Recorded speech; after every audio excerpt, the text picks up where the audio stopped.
Telogen effluvium అని అంటే అది విపరీతంగా హెయిర్ లాస్ కావటం. విపరీతంగా హెయిర్ లాస్ సడన్ ఆన్సెట్ కావటాన్ని అక్యూట్ టీలోజన్ ఎఫ్లూవియం అని అంటాం. అదే చాలా నాళ్ళ వరకు హెయిర్ లాస్ అవుతుంది అని అంటే క్రానిక్ టీలోజన్ ఎఫ్లూవియం అని అంటాం. చాలా నాళ్ళు అని అంటే 6 వారాల కంటే ఎక్కువగా, 2 నెలల కంటే ఎక్కువగా హెయిర్ లాస్ విపరీతంగా అవుతుంది అని అంటే దాన్ని క్రానిక్ టీలోజన్ ఎఫ్లూవియం అని అంటారనమాట.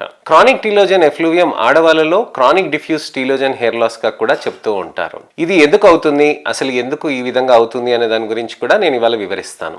అక్యూట్ టీలోజన్ ఎఫ్లూవియం కి ఎన్నో కారణాలు ఉంటాయి. అక్యూట్ టీలోజన్ ఎఫ్లూవియం కి మెయిన్ కారణాలు వచ్చేసి ఎటువంటివైనా జ్వరాలు రావటం, కొన్ని వారాల పాటు జ్వరాలు తగ్గకుండా ఉండటం, వీక్నెస్ ఉండిపోవటం, కోవిడ్ ఫీవర్ లాంటివి, లేకపోతే టైఫాయిడ్ ఫీవర్స్ లాంటివి, లేక మలేరియా కానీ, డెంగ్యూ ఫీవర్ కానీ, వైరల్ ఫీవర్స్ ఎటువంటివైనా కానీ అది రావటంతో 4 వారాల తర్వాత ఎప్పుడైనా మొదలవుతుందండి.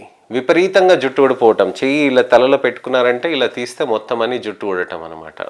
ఎక్కడైనా కానీ ఇలా పెట్టి ఇలా తీస్తున్నప్పుడు కూడా మీకు జుట్టు విపరీతంగా ఊడటాన్ని దాని అక్యూట్ టీలోజన్ ఎఫ్లూవియం గా చెప్తామన్నమాట.